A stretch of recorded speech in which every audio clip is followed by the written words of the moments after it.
Sobat Mido, selamat datang di edisi pertama Su Talk Show bersama saya Wening Tias. Di samping saya sekarang sudah ada bintang tamu yang spesial. Pokoknya kalau satu kantor imigrasi Suta ada yang tidak tahu beliau ini, waduh ini kebangetan sekali ya. Ibu ini perlu saya perkenalkan atau Ibu memperkenalkan langsung Bu? Silahkan. Ibu NR Pujiastuti ya. Saya adalah Kabak TU di Kadin Soekarno-Hatta.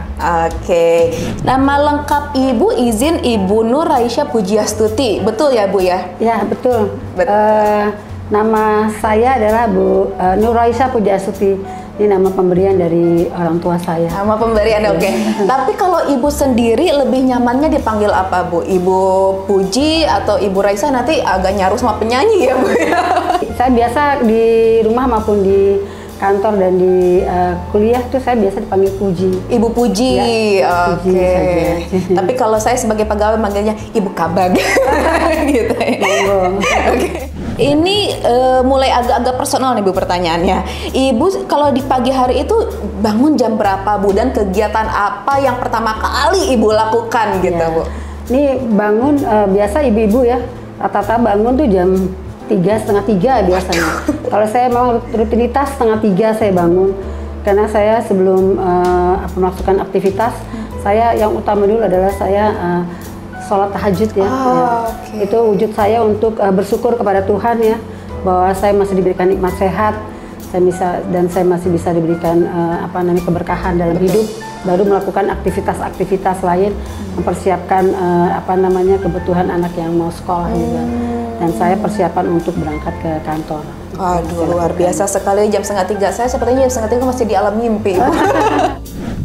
Nah, ini boleh diceritakan nggak Bu bagaimana keseharian Ibu di kantor ini kalau misalnya dari pagi sampai pulang gitu Bu? Yang rutinitas aja Bu. Oke, karena saya selaku Kabak TU di sini ya, rutinitas saya adalah hadir pagi. Tentunya seperti biasa saya mengerjakan pekerjaan-pekerjaan rutinitas, persuratan dan sebagainya, dan tentu saya juga mengecek ya pegawai-pegawai yang hadir pagi. Alhamdulillah karena pegawai juga di sini juga semuanya semangat ya, datang pagi. Jadi saya mengecek persuratan, mengecek SDM yang ada. Selesai surat semua, biasanya saya muter ya Mbak. Tentu yang saya itu ke TU dulu ya, anak buah saya sudah komplit apa belum, terus saya nanti ke bidang baru, ke bidang-bidang lain. Jadi habis dari TU langsung Ibu ngecek per bidang ya Bu ya? Saya lihat semua gitu ya, saya juga melihat personil-personil di per bidang itu kan gitu. Apakah dalam keadaan sehat, seperti apa, emang kita harus terjun langsung kan. Betul. Kabak TU di sini. Betul, waduh luar biasa sekali.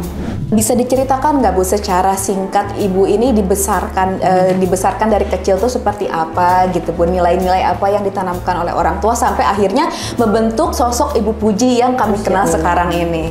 Ayah saya cukup keras ya mendidik saya dari kecil gitu. Jadi tentunya nilai-nilai yang diterapkan untuk anaknya, orang tua kepada anak itu pertama adalah etika ya.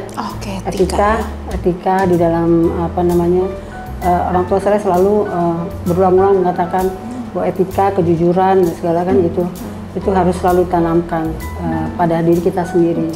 Jadi saya sangat memegang teguh gitu loh, perilaku ya, sopan santun, etika itu yang sampai kita menyakiti hati orang. Jadi Ibu ini dari kecil tadi sudah ditanamkan itu sebenarnya etika ya Bu ya, etika sampai etika dan kejujuran gitu. Jadi sampai terbentuklah sosok Ibu Puji yang sekarang ini ya Bu. Selain etika dan kejujuran ada nilai lain lagi yang nggak Bu ya Ibu pegang? Menyerah kali ya. Waduh. Orang tua saya karena orang tua saya orang Surabaya ya, ayah saya orang Surabaya. Arek Surabaya tuh Bu. Ayah saya juga TNI dan saya juga dari keluarga besar ya. Jadi kita saya punya kakak dan kebetulan saya anak bontot ya. Jadi memang keras mendidik anak ya, baik itu perempuan maupun laki ya. Jadi saya memang harus mandiri ya, dan tentu juga pantang menyerah. Kalau cewek kan Bu biasanya kalau ke kantor banyak gitu Bu perintilannya gitu kan. Saya aja gitu kan ada make up, ada segala casan segala. Nah kalau Ibu sendiri nih Bu, ada nggak sih Bu barang yang nggak bisa nih kalau ke kantor nggak bawa ini gitu Bu? Ada nggak? Saya harus yang paling utama itu HP ya Mbak. Oh iya. Karena HP itu apa namanya, itulah nggak bisa kehilangan HP kan, informasi itu ada di sana semua. Betul. Gitu. Kalau kita komunikasi kalau sekarang nggak pakai HP susah ya Bu ya. Jadi jangan sampai orang WA ke kita, apalagi saya apa namanya ada pimpinan ya. Betul. Jangan sampai nanti WA kok balasnya jadi lama. Jadi Betul. saya biasa menjawab itu WA khususnya dari pimpinan, cepat saya merespon itu. Ya gitu, supaya bisa ditindaklanjuti langsung. Betul. Jadi Sobat Mido ada juga nggak yang seperti Bu Puji? Pokoknya HP kalau ketinggalan di rumah mending balik ya Bu ya, puter balik buat ambil HP. Apa sih Bu hobi Ibu yang jarang diketahui orang-orang Bu? Hobi saya tuh sebenarnya melihat kayak film ya, film. Oh iya Bu. Itu nembak juga saya sebenarnya suka. Jadi apa kegiatan-kegiatan biasanya dilakukan oleh laki-laki. Nembak, ya kan, saya silat juga. Silat juga. Silat gitu. Saya suka. Jadi kalau ada kesempatan saya untuk apa namanya mengikuti kegiatan tersebut, saya ikut. Waduh, ngeri juga ya. Baru tahu loh. Oke, pertanyaan selanjutnya ya Bu ya. Kalau bisa mendeskripsikan seorang Ibu Puji dalam satu kata atau dua kata, kira-kira kata apa sih Bu yang paling tepat merepresentasikan seorang Ibu Puji? Saya sih apa ya, satu kata, pantang menyerah. Jadi pokoknya frasa yang merepresentasikan Ibu Puji dengan tepat itu adalah pantang menyerah. Betul, pantang menyerah. Tapi ada nggak sih Bu ketakutan yang tetap Ibu punya gitu Bu sampai sekarang gitu Bu? Ketakutan terbesar? Tidak ada ketakutan ya. Semua kita jalani dengan ikhlas. Ya. Saya mencoba semuanya kita lakukan dengan ikhlas ya kan, untuk bekerja dengan baik dan benar. Itu saya. Jadi kita coba dulu untuk bekerja dengan baik ya kan gitu. Hasilnya biar ya kan Tuhan yang betul ya. Jadi dicoba dulu ya Bu ya, dicoba dulu sebaik mungkin sampai mentok, hasilnya Tuhan ya Bu ya. Apa sih Bu perubahan terbesar yang Ibu rasakan semenjak awal Ibu masuk ke imigrasi sampai sekarang? Banyak sekali perubahan-perubahan di imigrasi tentunya ya. Saya masuk dari tahun 94, saya ada di sini. 94. Ya, 94. Imigrasi lebih baik lagi, lebih profesional ya, karena saya melihat juga pelayanan juga lebih bagus ya ke depan. Ini semakin imigrasi Indonesia semakin berkualitas, insya Allah ke depan lebih lagi dan lebih lagi. Berarti dari tahun 94 semenjak Ibu masuk ke imigrasi sampai sekarang progresnya terlihat ya Bu ya, terus membaik ya Bu ya. Apalagi khususnya di pelayanan itu luar biasa. Nah ini pertanyaan menarik nih Bu, terkait dengan langkah Ibu untuk masuk dalam ranah berkarir di imigrasi ya Bu ya. Ini kan kalau di imigrasi itu apalagi bagian struktural Ibu, kita kan tidak bisa menyangkal ya Bu ya, ini didominasi oleh kaum laki-laki gitu Bu. Sedangkan kita perempuan ya Bu ya. Ibu apa sih Bu apa ya tantangan yang Ibu rasakan sebagai seorang wanita gitu ya Bu ya untuk masuk ke dalam struktur keimigrasian sampai akhirnya Ibu menduduki posisi Ibu yang sekarang ini? Ya, sebenarnya banyak sekali ya tantangan yang dihadapi, apalagi kita perempuan ya. Betul, perempuan. Betul. Tapi saya yakin karena dengan apa namanya kerja keras ya, kerja keras kita, dedikasi kita yang tinggi, tentu kita juga bekerja secara profesional. Betul. Ya insya Allah mudah-mudahan ya dari pimpinan menilai kita seperti ya. Jadi kita jangan juga berkecil hati ya. Jadi terus kita apa namanya berusaha untuk terus bekerja keras ya. Ya secara mungkin bekerja keras juga harus profesional ya kan. Betul. Nanti pimpinan yang akan melihat kita seperti apa. Jadi terlepas dari gender, yang utama itu adalah tadi ya Bu ya, tetap bekerja keras secara profesional dan penilaian itu kita serahkan saja kepada atasan ya Bu ya, bagaimana menilai seperti apa kan. Kadang-kala Bu ada selentingan yang bilangnya seperti ini, Allah pimpinan cewek itu mending ganti cowok aja, cewek itu kan biasanya suka lebih menggunakan perasaan gitu kan, kalau cowok kan berlogika.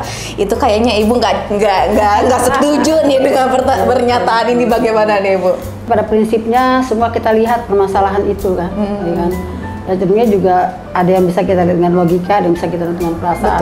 Tentu kalau kita semua kita dengan perasaan juga kan juga nggak, ada kita harus pilah-pilah loh Mbak ya. Gitu dalam menyelesaikan permasalahan. Tentunya sih kita lihat aja ya. Gitulah dulu dari permasalahannya ya Bu ya.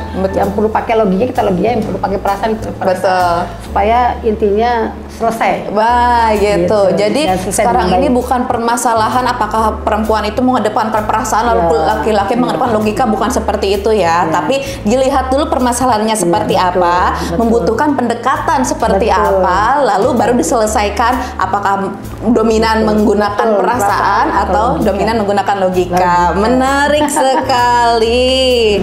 Ini kan Ibu sebagai salah satu representasi sosok Kartini ya Bu ya. Maksudnya Ibu Kartini kan sebagai impiannya adalah membuat peran wanita dan laki-laki di mata masyarakat ini bisa setara ya Bu, setara mungkin. Ibu sebagai salah satu representasi tokoh tersebut, apa sih Bu pesan yang ingin Ibu sampaikan untuk wanita-wanita di luar sana termasuk saya Ibu ya, apalagi yang ingin gitu Bu berkarir di imigrasi gitu Bu? Ya, saya ingin menjadikan kesetaraan gender ini yang berada di imigrasi khususnya kan gitu, supaya wanita-wanita yang berada di imigrasi ini bisa sama gitu ya kedudukannya dengan laki-laki.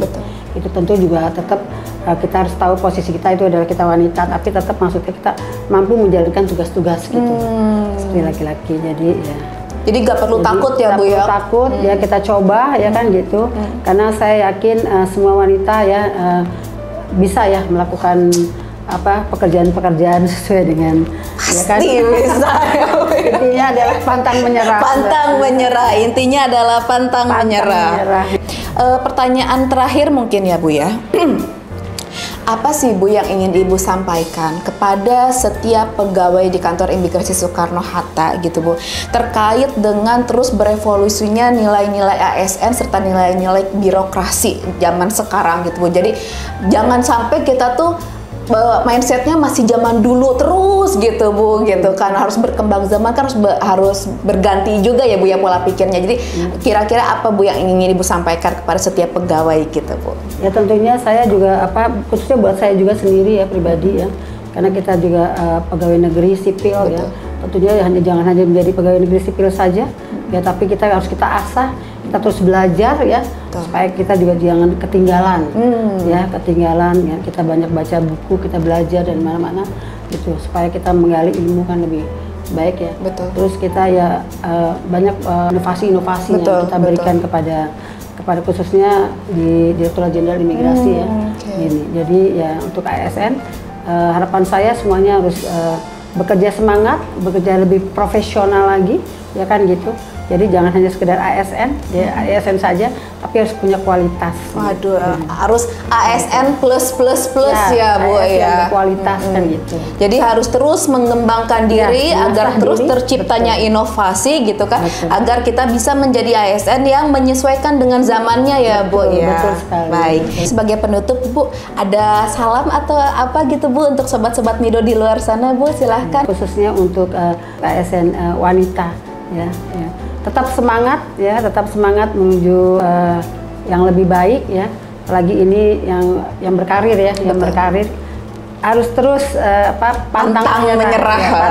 Pantang menyerah. Insya Allah semuanya akan lebih baik lagi ke depan gitu. Yang penting semangatnya dulu ya kan gitu. Semangat dan terus kejar mimpi yang belum didapat. Aduh. Oke, jadi itu diingat ya, pesan-pesan Bu Puji adalah selalu pertama itu adalah pantang menyerah, semangat dan bekerja sebaik mungkin. Hasil itu biarkan Tuhan dan atasan yang menilai. Betul ya Bu ya. Waduh, tidak terasa Ibu, ternyata edisi pertama dari Talk Show ini sudah mau berakhir ya Ibu ya. Terima kasih banyak Ibu Puji. Ya. Oh ya Sobat Mido, itu tadi edisi pertama dari Talk Show bersama saya Wening Tias dan Ibu Puji yang berada di samping saya. Kalau ada komen silahkan langsung dituliskan di kolom komentar saja, dan jangan lupa untuk like, follow setiap sosial media Kantor Imigrasi Kelas 1 khusus TPI Soekarno-Hatta. Terima kasih Sobat Mido, bye-bye.